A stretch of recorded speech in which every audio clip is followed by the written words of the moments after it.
and welcome to our Holy Week edition of our daily Bible readings video.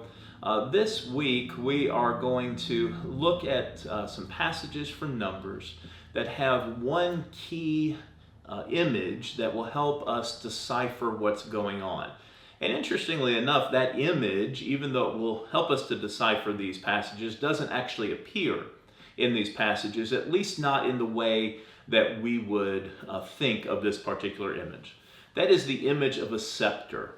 Now, we, of course, don't live in a kingdom, but we know enough about kingdoms and the regalia of kings and queens to know that the scepter is a long rod that is held in the right hand of the king or queen, usually made of some kind of strong metal, sometimes made of a very flashy, strong metal, and it symbolizes power. And in this passage, in these passages, we see several different images of scepter-like items, whether it is a rod, a staff, or even small sticks. And all of these call to mind what would have been very normal in the life of the Israelites, especially the Israelites who lived in the time of either the United Kingdom of David and Solomon or the divided kingdoms of Israel and Judah. That scepter is used also to talk of the Messiah.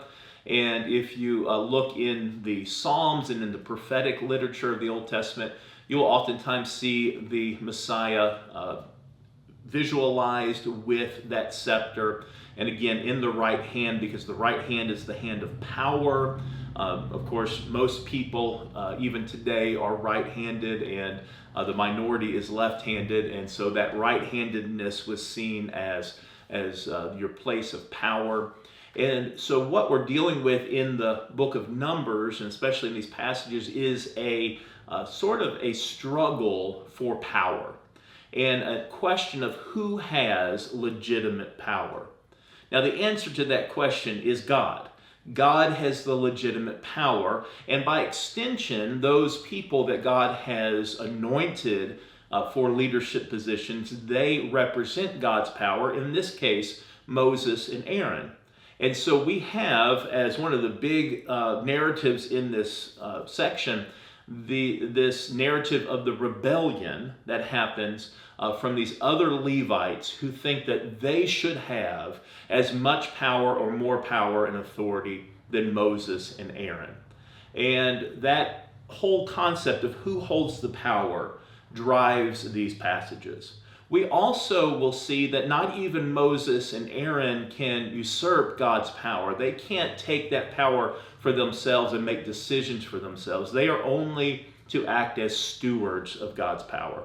So let's take a look at a few of these different passages that speak about power, that have this rod or staff or stick imagery that then calls to mind the scepter imagery, and talk a little bit about what that means for us today, living in a representative democracy where we do not have one person who holds a scepter of kingly or queenly power, and how we are to exert authority in our lives. First, there is this somewhat troubling passage that we see from chapter 15. It's a very short passage. It's towards the end, and it is a passage that centers on the Sabbath and on whether or not the Israelites can perform any kind of work on the Sabbath.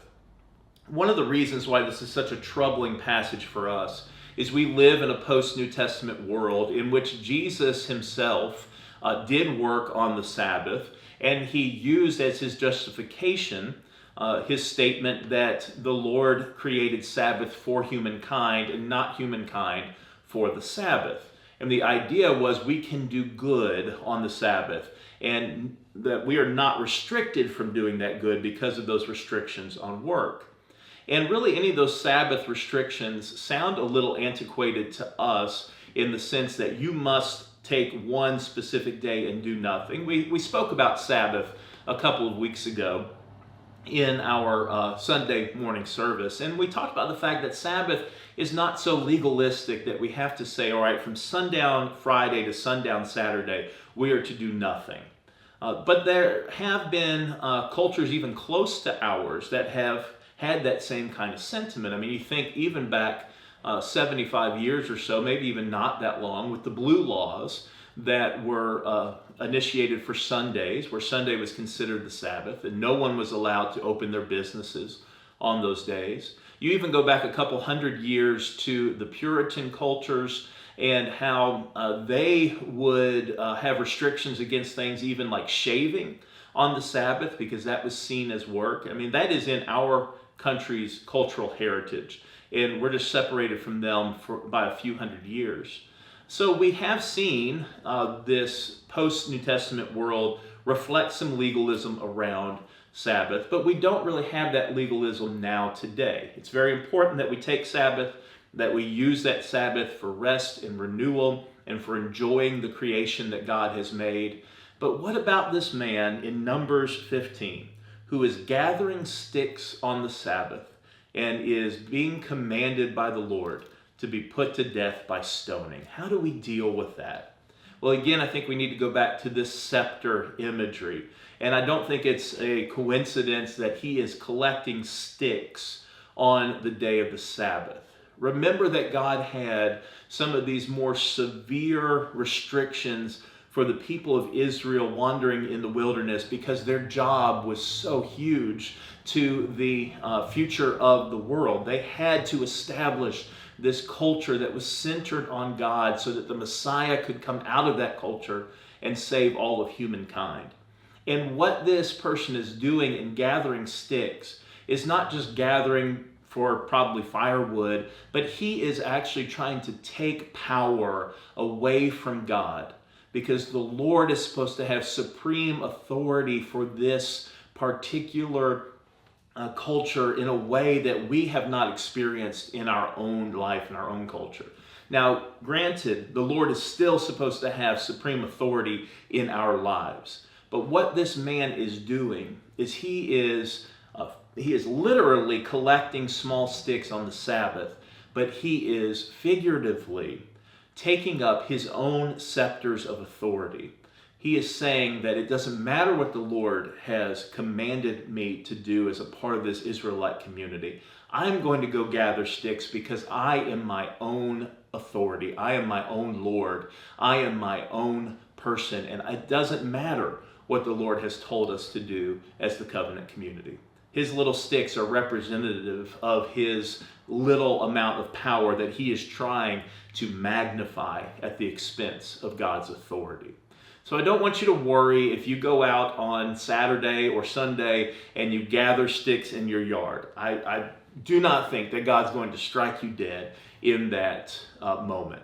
What I do think, though, is that we are called as the faithful people of God not to challenge the authority of God. And this is not just an Old Testament idea. All you have to do is look at the book of Acts and see how God deals with Ananias and Sapphira when they try to trick the other disciples and they try to defraud the community of God. Obviously, the bigger story of rebellion and someone trying to take that authority away from God is in this long account of the rebellion of Korah and the other Levites. They have come to the point where they don't understand why they cannot be in the place of the high priest Aaron and Aaron's family line. They don't understand why they can't be the leader in the way that Moses is the leader for the people. And they seem to take what little authority they've been given as Levites and they want to magnify it and they want to take full authority over the community. But God is wanting to show here, again, that his authority is the only one that matters. And when he has anointed and blessed someone as a proxy for his authority, as he has done with Moses and Aaron, then that authority is not to be transgressed. And so what happens is as they challenge Moses and Aaron and God's authority that he's given them, God gives them a challenge. Bring your staff. Have each of these families bring their staff and put it before the tent of God. And God will give a sign as to who has the true authority. Again, the staff is very reminiscent of that idea of the king's scepter. It is a an image. It is a symbol of authority, and it is one that God is going to use to show who has his blessing of authority. Now we see this miraculous event in which Aaron's rod buds with almond blossoms, and it is, of course, we would think a dead stick, a dead staff, but God brings it to life while the other staffs remain those dead staffs. And so what God is showing here is that my living power and authority rests with Aaron, rests with Moses, and the Korahites and his minions are not to take that authority away. So of course then God comes and brings a plague against them, but also God commands them to put this budding staff of Aaron and keep it in a place where it will always be seen by the Israelites, so they will never challenge God's authority and the authority that God has given to the high priesthood. And so the staff of Aaron becomes one of three items that remains in the Ark of the Covenant for posterity. That is a jar of the manna, the copy of the law of the Ten Commandments, and then Aaron's staff. Those are the three things that remain with the Israelites in the Ark of the Covenant, and they are a sign of God's provision, of God's law, and of God's authority. So what does this mean for us in the way that we deal with authority? This is kind of a challenging question for us because religious authority is a little different today than it was back then. There is not one tribe of people who are called to be the priests any longer. And we read in the New Testament that Jesus Christ is our high priest and the only high priest that we need, and that Jesus Christ is the head of the church. So I think these passages could be used by religious authorities to abuse their authority. And so this is not a blanket statement for all religious authorities to just have their way anytime they want to do something. We still need to have a consensus around decisions that we make as a faith community, and we should not let one person, not the pastor, not anyone else, exert too much authority. But ultimately what it tells us is that Jesus Christ is our ultimate authority. And anytime we try to take power away from him or take the authority away from him and try to twist his words or twist his actions to fit our agenda, then we are abusing authority and misusing the wonderful gift of religious authority and religious blessing that God has given us. We should be servant leaders in our place as leaders in the faith community.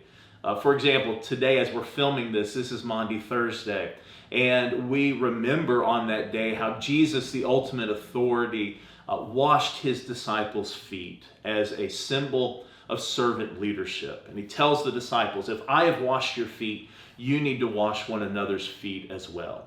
We should treat any kind of authority that we've been given, whether it's in the church, in our workplace, in the community, in our home, we should approach those experiences of leadership as a servant leader and do what is best for the people under our leadership and do the things that Jesus would do for them. Jesus is our number one authority in all things, and we are to serve him and serve other people as his leaders, as the ones who are reflecting his grace and his power back to the world. There's one last event in these passages that use the symbol of the scepter or the staff as power and authority that's very important for us to highlight, and that is when Moses is told by God to speak to the rock so that water will flow out of it, just like God had called him to do in the book of Exodus. And Moses instead takes his staff and strikes the rock for water to come out of it. Now, God still allows for the water to come from the rock to provide for the people, but he does not appreciate Moses taking the power away from God and trying to do things by his own means. And we might think this is kind of a minor detail. Okay, God told him to speak to it, but he struck it instead. But what he's basically saying there is, I am providing the water for you, not God. There's one statement that he makes in this passage. It is found in chapter 20, verse 10. It says, Moses and Aaron gathered the assembly together before the rock, and he, meaning Moses, said to them, "Listen, you rebels, shall we bring water for you out of this rock?" Then Moses lifted up his hand and struck the rock twice with his staff. And in that statement, he is taking the authority, taking the responsibility away from God and placing it on him and Aaron. Notice he said, "Should we provide water for you?" Moses and Aaron are not providing water. God is providing that water. Moses and Aaron don't have the ultimate authority. God has it. Now, I can understand in these situations where their authority has been challenged over and over and over, where even Aaron challenged Moses' authority alongside of Miriam, that Moses would feel a little protective and a little sensitive to any challenge to his authority. And so he's trying to exert that authority over the people, but he's not doing it in the name of God and in a humble servant attitude. He's trying to take that authority for himself, and that is shown by him using his staff, his scepter, his source of power to bring water from the rock instead of trusting God's source of power. And so God does not take this lightly. And God says to him, because you have done this, you will not enter the promised land either. And this is, I'm sure, a huge blow to Moses. He has led this people all the way through the wilderness. He will continue to lead them until they are on the very edge, about to go in, to the point that in the book of Deuteronomy, he's going to stand on the hill overlooking the promised land, and God's going to show him the land, but tell him he's not allowed to go in. Again, these are maybe seeming like some severe punishments, but it is so important that we remember that God is the authority. God is the power. We do not have the power. Even if we are anointed as God's leaders in the faith community, we are not to take that power away from God. Only God, the Lord, the sovereign Lord, has the authority to rule and to reign. There's a lot more that I'd like to get into in these passages, but I think those are the most important things we need to look at this week. And maybe we'll have a chance to look back at some of the other things, like this ceremony of the red heifer, which I think is intriguing, and the idea of what the priests are supposed to receive from the tithes and the gifts of the people. Those are important things, but ultimately these passages speak to the power of God and how important it is to put ourselves under that authority and to follow God and not to try to get out in front of God and lead God. We see that later in the New Testament too, especially with Peter in the Gospels. And it's an important reminder for all of us to have. So continue reading in the book of Numbers. Have a blessed Holy Week. I can't wait to see you on Easter Sunday, and I will see you next week.